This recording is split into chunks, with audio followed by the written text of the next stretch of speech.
রহমান সবার জন্য, বলেন রহমান সবার জন্য। এবার বুঝতে পারছেন বেনামাজি কেমনে বাদ পায়?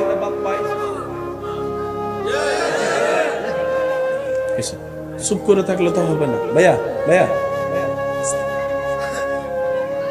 সুদ খান এওয়ালা কিভাবে ভালো থাকে বুঝতে পারছেন তো?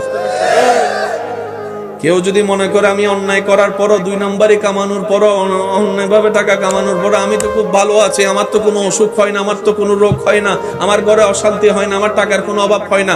শ্রদ্ধার সাথে বলি, পৃথিবীর বুকে আসমানের নিচে দরার উপরে সবচাইতে বড় দুশমন আল্লাহর, সবচাইতে বড় বাটপার, সবচাইতে জালিম ফেরাউনের জ্বর হওয়া তো দূরের কথা, সর্দি কাশিও কখনো হয় নাই। পক্ষান্তরে আল্লাহর প্রিয় বান্দা আইয়ুব নবীর সারা শরীরে রোগ। যারা জেগে আছেন তারা একটু আওয়াজ দিয়ে বলেন ঠিক কিনা? আল্লাহর প্রিয় বন্ধু, আল্লাহর মনোনীত, আল্লাহর কাছের, আল্লাহর পছন্দের নবী জগতের উজ্জ্বল নক্ষত্র আইয়ুব নবীর সারা শরীরে রোগ, সারা শরীরে পোকা পড়েছে। আল্লাহর প্রিয় বন্ধু ইব্রাহিম নবী আগুনের মধ্যে পড়ে গিয়েছে।